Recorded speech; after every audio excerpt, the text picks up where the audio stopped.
Write down, heading लिखो common tangents, ये last topic है इसका।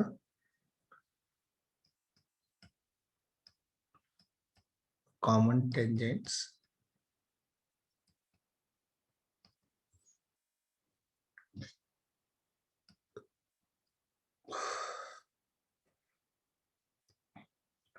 यदि दो सर्कल गिवन है और उसमें पूछा जा रहा है कि नंबर ऑफ कॉमन टेंजेंट क्या होगा, कॉमन टेंजेंट की इक्वेशन क्या होगी, वो कहाँ पे इंटरसेक्ट करेंगे, कब इंटरसेक्ट करेंगे, नहीं करेंगे, इस तरह की सिचुएशन देखनी है। सो लेट्स से यदि दो सर्कल है तो दो सर्कल के बीच में क्या क्या डिफरेंट सिचुएशंस हो सकती हैं, क्या क्या पॉसिबिलिटीज हो सकती हैं। तो पहला केस है कि दोनों सर्कल क्या हो जाए, कोसेंट्रिक हो जाए। तो जैसे ये एक सर्कल है, एक दूसरा सर्कल है, ये दोनों कोसेंट्रिक हैं, दोनों का सेंटर सेम है। तो ऐसी सिचुएशन कब अराइज होती है, जब ऐसा हो C1 C2 C1 C2 का बीच में जो डिस्टेंस है दैट इज इक्वल टू 0, ऐसी सिचुएशन हो। दूसरा है कि ये जो सर्कल है इनसाइड वाला, ये इंटरनली टच कर रहा हो। जैसे ये एक सर्कल है ना, और एक दूसरा सर्कल इसको इंटरनली टच कर रहा है, लेट से ये टच कर रहा है, ये एक सर्कल है ना। सो लेट से ये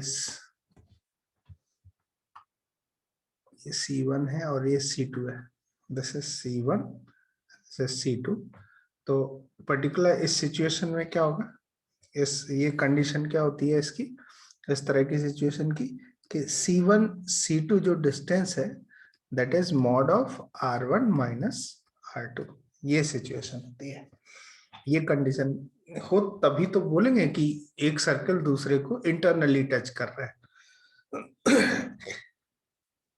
ऐसे में नंबर ऑफ टेंजेंट कितने होंगे, यहां तो नंबर ऑफ टेंजेंट कितनी है, 0, यहाँ एक भी कॉमन टेंजेंट नहीं है।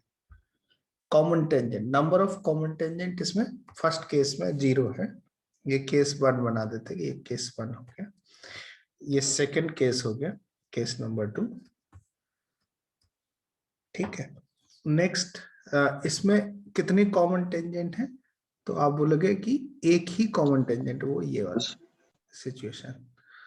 और बाय द वे ये जो कॉमन टेंजेंट है, ये कॉमन, ये रेडिकल एक्सेस भी है, यही रेडिकल एक्सेस भी होती है, रेडिकल एक्सेस। तो पूछा जाए कि यदि इस तरह की सिचुएशन आपको देखने को मिले, पूछा जाए कि कॉमन टेंजेंट बताओ, तो आप रेडिकल एक्सेस लिख दोगे, उसका एक इसकी इक्वेशन क्या हो जाएगी, S1 minus S2 equal to 0। याद करो रेडिकल एक्सेस की इक्वेशन ऐसी लिखते थे, S1 minus S2 equal to 0। ये तब है जब एक सर्कल दूसरे सर्कल को इंटरनली टच कर रहा है। नाउ तीसरा सिचुएशन है कि एक सर्कल दूसरे सर्कल को इंटरनली, या एक सर्कल दूसरे सर्कल को इंटरसेक्ट कर रहा हो। लेट्स से ये एक सर्कल है और दूसरा सर्कल ये है और ये इंटरसेक्ट कर रहा है। एंड एक सिचुएशन है, एक सर्कल दूसरे सर्कल को एक्सटर्नली टच कर रहा है, ये सिचुएशन है, और ये एक्सटर्नली टच कर रहा है। बाय द वे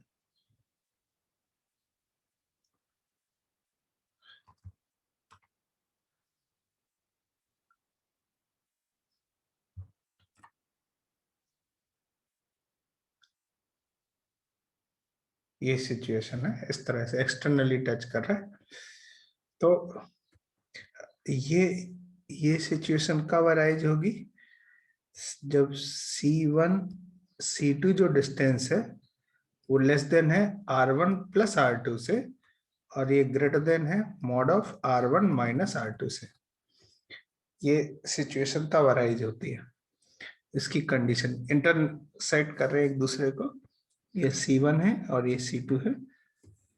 तो ये कैसे पता चलता है कि इंटरसेक्ट कर रहे हैं? तो ये कंडीशन अप्लाई होनी चाहिए। अच्छा, इस पर्टिकुलर सिचुएशन में क्या होता है? ये C1 C2, तो इनके बीच में जो डिस्टेंस है ये R1 हो गया, R2। तो यहाँ पे C1 C2 का डिस्टेंस है वो है R1 प्लस R2। ऐसी सिचुएशन मिले तो आप क्या बोलेंगे कि दोनों सर्कल एक्सटर्नली टच कर रहे हैं। अब यहाँ पे इसको मैं केस 3 बना देता हूं, केस नंबर 3, और ये केस नंबर 4। ठीक है, थर्ड, ये फोर्थ हो गया। पर्टिकुलर यहाँ पे दो कॉमन टेंजेंट मिलेंगे और दोनों इनको बोलेंगे डायरेक्ट कॉमन टेंजेंट। ये जो दो टेंजेंट मिल रहे हैं इनका नाम होता है direct common tangent, direct common tangents. ठीक है, और यहाँ पर्टिकुलर इस सिचुएशन में यहाँ पे तीन कॉमन टेंजेंट मिलेंगे। एक ये दो, ये डायरेक्ट कॉमन टेंजेंट है और ये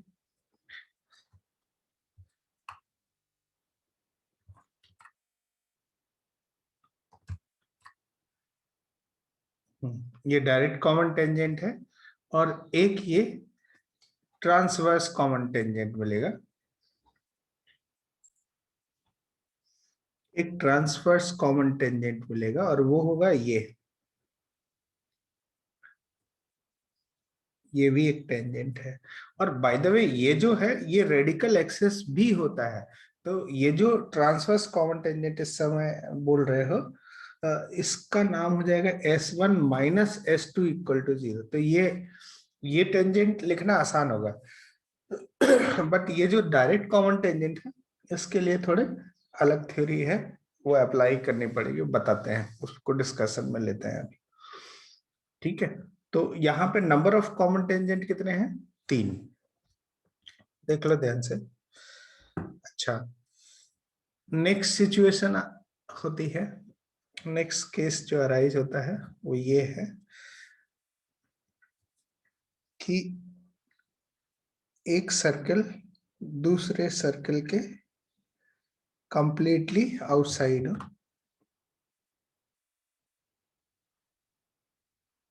लेट्स से ये सर्कल हो गया और एक सर्कल ये है, दो सर्कल है। तो इसमें नंबर ऑफ टेंजेंट कितने आएंगे? तो आप देख सकते हो कि 4 सर्कल होंगे, सॉरी 4 कॉमन टेंजेंट होंगे।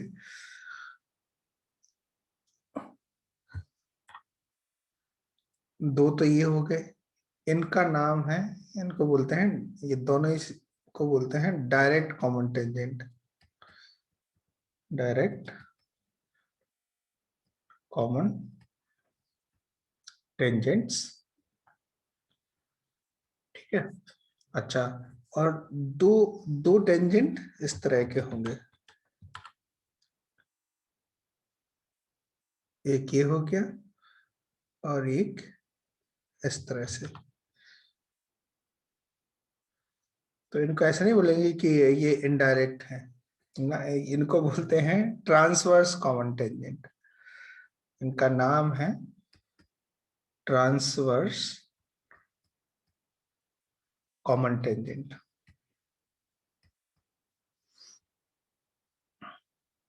इसमें दो ट्रांसवर्स कॉमन टेंजेंट है और दो डायरेक्ट कॉमन टेंजेंट है। पर्टिकुलर ये केस कौन सा है, कैसे आइडेंटिफाई होगा? ये C1 C2 होगा।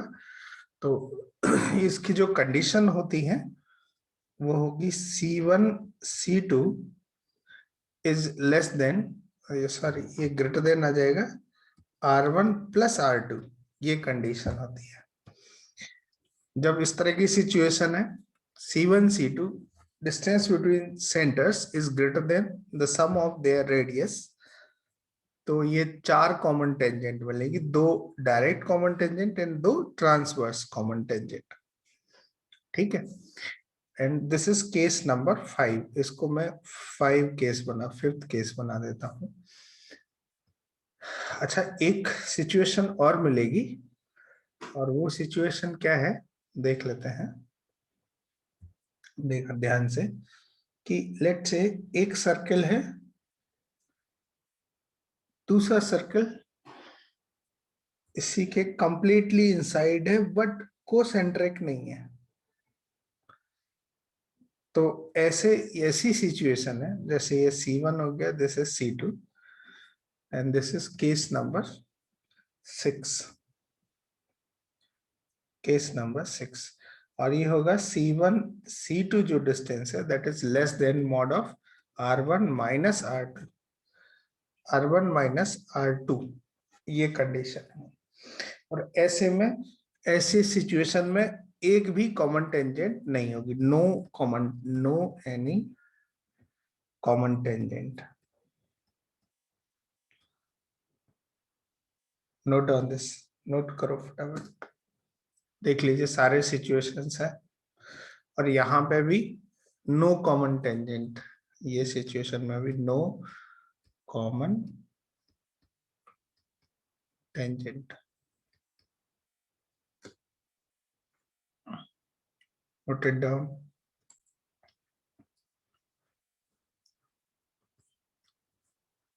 नेक्स्ट है, अभी हमें हमारे लिए जो मेन इंपॉर्टेंट केस है वो है 5th, 6th, sorry 5th, 4th and 3rd। तीनों सिचुएशन में देखना है कि जो कॉमन टेंजेंट है इनकी इक्वेशन कैसे निकालेंगे। ठीक है, सो write down.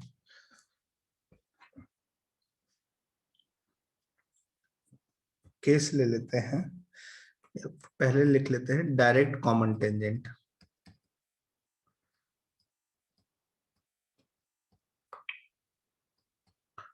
Tangents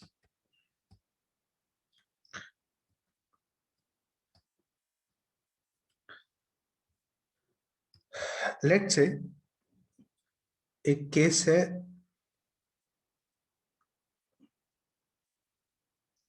this is circle number 1,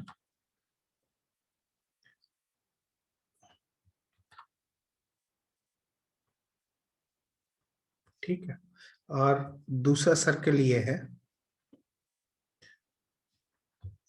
छोटा सा सर्कल है, यहाँ पे ये सेंटर C1 हो गया, दिस इज C2 सेंटर। और डायरेक्ट अभी हमारा इंटरेस्ट है डायरेक्ट कॉमन टेंजेंट पे वर्क करने के लिए। सो ये हो गया, ये डायरेक्ट कॉमन टेंजेंट्स है।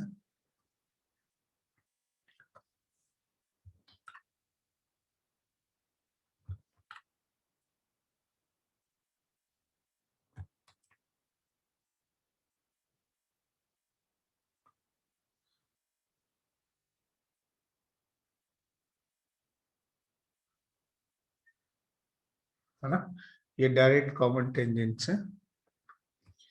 यहाँ पे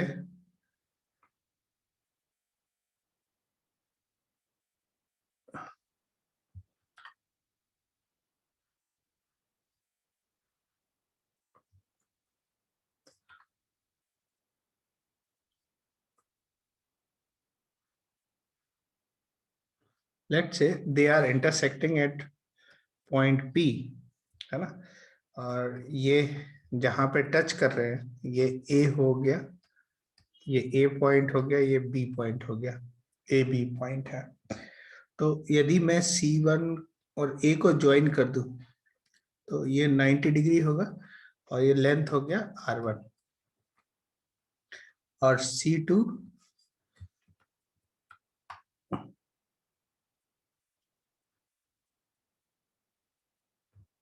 दिस इज R1, और C2 B को ज्वाइन करूं तो ये हो गया R2, रेडियस R2।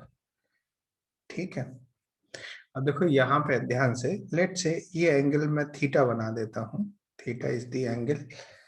तो क्या ऐसा बोल सकते हैं कि triangle PBC2 is similar to triangle PAC1। होगा कि नहीं होगा? ऐसा बोला जा सकता है। तो यदि सिमिलर, कैसे पता सिमिलर ट्रायंगल है? देखो ये 90 डिग्री करस्पॉन्डिंग एंगल 90 डिग्री, ये कॉमन है थीटा। तो by A criteria you can say that this two triangle are similar triangle. ठीक है। और ऐसा भी बोल सकते हैं कि sine theta is equal to let's say sine of theta. क्या ये ऐसा हो जाएगा R1 अपॉन PC1, और यदि हम PBC2 में अप्लाई करें तो यही साइन थीटा किसके इक्वल होगा? R2 upon PC2। ये होगा कि नहीं होगा? देखो ध्यान से।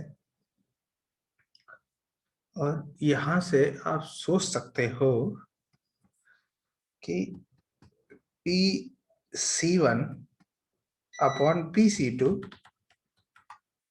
PC1 upon PC2 is equal to क्या हो जाएगा? R1 upon R2। PC1 upon PC2 is equal to R1 upon R2। तो क्या इस सिचुएशन में ऐसा बोला जा सकता है कि पॉइंट P डिवाइड्स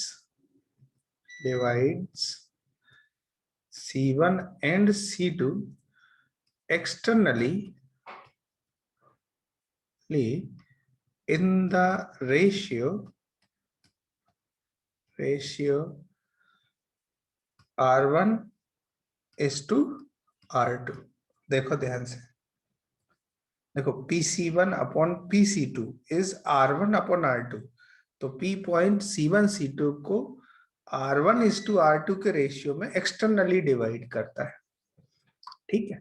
अब ये अंडरस्टूड है कि C1 गिवन होगा या S1 मतलब सर्कल 1 गिवन होगा, x² plus y² plus 2g1x plus 2f1y plus C1 equal to 0। और S2 भी गिवन होगा, दूसरा सर्कल गिवन होगा, let's say x² plus y² plus 2g2x plus 2f2y plus C2 equal to 0। ठीक है। ये दोनों ही सर्कल की इक्वेशन गिवन होगी। दोनों सर्कल की इक्वेशन गिवन है मतलब C1 के कोऑर्डिनेट पता है, C2 के कोऑर्डिनेट पता है। और यदि P के कोऑर्डिनेट मिल जाए तो बहुत अच्छा रहेगा। तो P के कोऑर्डिनेट निकालने के लिए हम क्या करेंगे?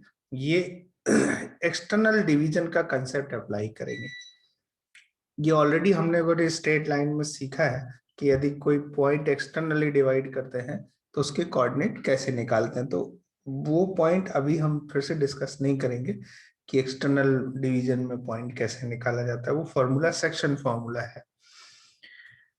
दोनों का रेडियस पता है तो क्या हम P पॉइंट जो है इसके कोऑर्डिनेट आसानी से निकाल सकते हैं? मान लिया कि ये P पॉइंट आ गया x1, y1। Let us assume, हम अज्यूम कर लिया कि आपने एक्सटर्नल डिवीजन का फॉर्मूला लगा के P के कोऑर्डिनेट निकाल दिए। अब P के कोऑर्डिनेट यदि मिल गए तो ये डायरेक्ट कॉमन टेंजेंट कैसे निकलेगा? तो आप एक कंडीशन लगाएंगे कि P से पास होते हुए लाइन की equation of lines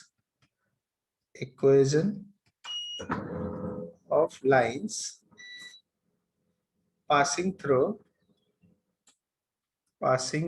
through point P x1, y1। P से पास होते हुए लाइन की इक्वेशन क्या होगी बताओ? y minus y1 is equal to m times x minus x1। ठीक है। तो ये लाइन की इक्वेशन हो गई फर्स्ट। कॉल दिस भी 1। ठीक। तो P से पास होते हुए तो इनफाइनाइट लाइंस हैं, ये बहुत सारी हैं। और इसमें देखो ध्यान से देखो कि ये सिर्फ m ही अननोन है, एम को ही फाइंड करना है, बाकी सब। तो अभी हमें क्या करना पड़ेगा कि ये जो लाइन है, लाइन 1, ये सर्कल पे टेंजेंट हो, किसी एक सर्कल पे, चाहे आप ये ले लीजिए चाहे ये ले लीजिए, जो भी अच्छा लगे, जो भी आसान से दिखे, जो भी सर्कल आसान से दिखे, चाहे ये S1, इसका नाम रख देते हैं S1 इक्वल टू 0 और ये है S2 इक्वल टू 0। तो इन दोनों सर्कल में किसी भी एक सर्कल पे कंडीशन ऑफ टेंजेंसी अप्लाई कर दीजिए, तो m का वैल्यू आ जाएगा। m की दो वैल्यू आएंगी, क्यों आएंगी? क्योंकि एक m इसका होगा, इसके लिए लेट्स से ये m1 हो गया, m1 आ गया, m1, और ये m2 आ जाएगा। तो दो स्लोप आने चाहिए, तभी जाके दो टेंजेंट मिलेंगे। सो नाउ इसके बाद हमें करना क्या है? Apply condition of tangency on any one circle, any one given circle to find m. Note on this, note करो फटाफट।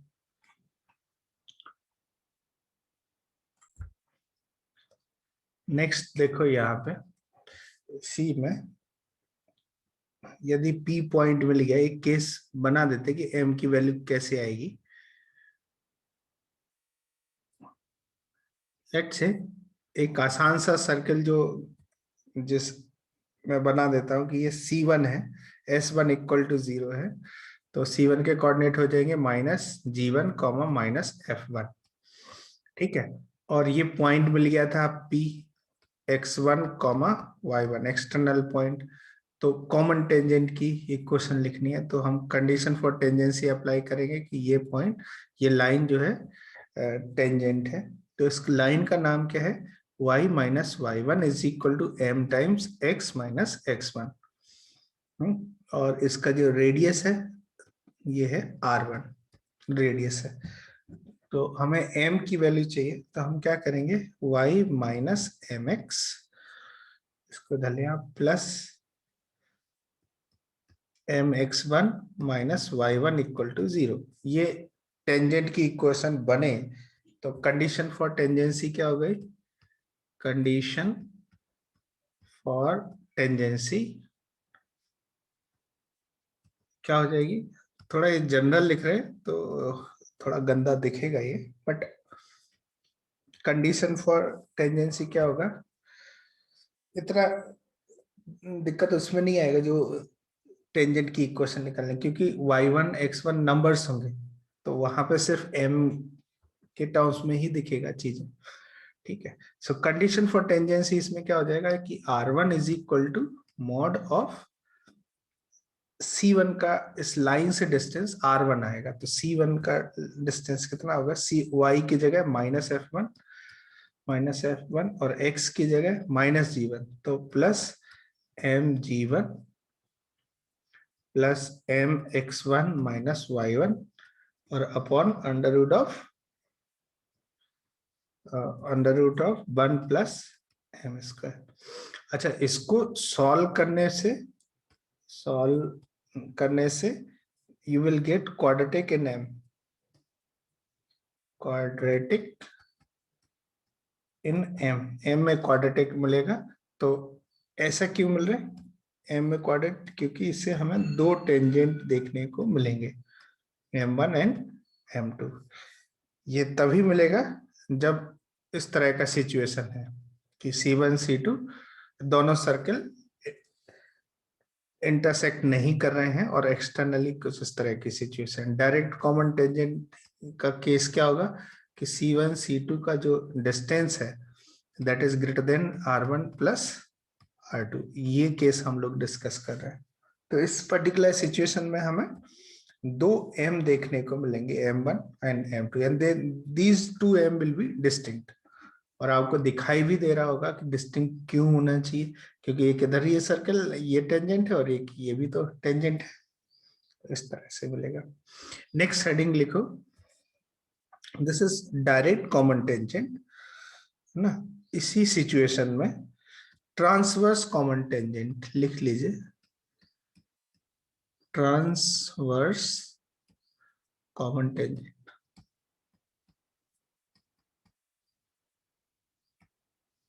ट्रांसवर्स कॉमन टेंजेंट कैसे निकाले जाएंगे इनकी इक्वेशन, ये देखते हैं। लेट्स से ये एक सर्कल है, सेम सर्कल है, इसका नाम है S1 equal to 0।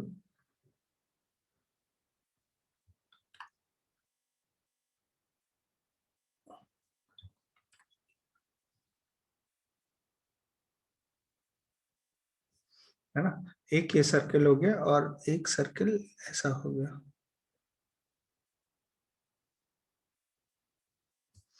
So this is S2 equal to 0 and this one is S1 equal to 0। ठीक है, इसका सेंटर हो गया, this is C1, this is C2। Transverse common tangent के लिए कंडीशन क्या होगी, लेट्स से ये C1 C2 ज्वाइन कर देंगे, इस तरह से ज्वाइन कर दिया सेंटर C1 C2 को। और हम लोग समझते हैं ट्रांसवर्स कॉमन टेंजेंट में जो ज्योमेट्री होगी वो किस तरह की बनेगी ज्योमेट्री। लेट्स से ये टेंजेंट है इस सर्कल पे और ये इस सर्कल पे, this is one transverse tangent. ऐसे दूसरा होगा, दूसरा भी इधर ही से पास कर रहा होगा, वो दूसरा मैं बना नहीं रहा हूँ, पहले एक ही ट्रांसवर्स कॉमन टेंजेंट बना रहा, क्योंकि दूसरा जिस तरह से पहला टेंजेंट आएगा वैसी theory, same theory, similar theory दूसरे के लिए लगेगी। सो अब यहाँ पे लेट से ये पॉइंट हो गया ए और ये पॉइंट हो गया बी, सर्कल सेकेंड सर्कल को बी पे टच कर रहा है। ठीक है, तो ये वाला इसको ज्वाइन करेंगे तो ये 90 डिग्री होगा और ये R1 रेडियस हो जाएगा। इन द सेम वे यदि C2 B को ज्वाइन करेंगे, ये 90 डिग्री और रेडियस है R2। और लेट से ये C1 C2 लाइन को ये direct transverse common tangent P पे इंटरसेक्ट कर रहा है। लाइकवाइज यहाँ पे देखो, ये C1 C2 को ज्वाइन करने वाली लाइन को डायरेक्ट कॉमन टेंजेंट P पे इंटरसेक्ट कर रहा था, ये एक्सटर्नली कट कर रहा था। ठीक है, लेकिन यहाँ पे देखो ये C1 C2 को ज्वाइन करने वाली लाइन को ये जो ट्रांसवर्स कॉमन टेंजेंट है ये P पे कट कर रहा है और वो भी इंटरनली इस तरह से। अब क्वेश्चन ये है कि इस P के कोऑर्डिनेट कैसे निकाले जाएंगे। तो लेट्स से मैं इसको थीटा बना देता हूं और ये थीटा हो गया। तो अगेन साइन थीटा कितना हो जाएगा, देखो sine theta is equal to C1 AP वाले ट्रायंगल में साइन थीटा हो जाएगा R1 अपॉन PC1, और दूसरे ट्रायंगल में अप्लाई करते हैं sign theta is R2 upon PC2। इसको इस तरह से सिंपली लिख सकते हैं PC1 upon PC2 is equal to R1 upon R2। तो यहाँ पे क्या कंडीशन में देखने को मिलेगी, आप क्या बोल सकते हो, नोट कर सकते हो कि point P divide C1 and C2 internally in the ratio R1:R2, है ना। तो ये PC1 देखो, ये लेंथ और ये लेंथ R1:R2 होगा, तो PC1 हो गया लेमडा R1 हो जाएगा P यहाँ से यहाँ तक, और PC2 हो जाएगा लेमडा R2 इस तरह से। यदि ये इंटरनल डिवीजन है तो इस तरह का सिचुएशन मिलेगा। तो अब आप देख सकते हो कि क्या P के कोऑर्डिनेट अब निकालना आसान हो जाएगा। P के कोऑर्डिनेट लेट से x1, y1 आ गया, तो लेट से इंटरनल डिवीजन या सेक्शन फॉर्मूला लगा दिया, फॉर्मूला लगाने के बाद पॉइंट P के कोऑर्डिनेट हमें मिल गए x1, y1। अब फिर से वही थ्योरी लगाएंगे कि a line passing through point P, a line passing through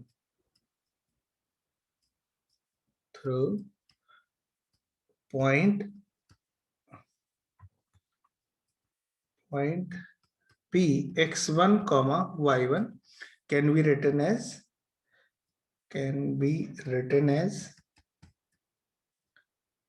कैसे लिखा जा सकता है, y minus y1 is equal to m times x minus x1 and call this be 1. अभी इसमें सिर्फ m चाहिए, तो फिर हम क्या करेंगे,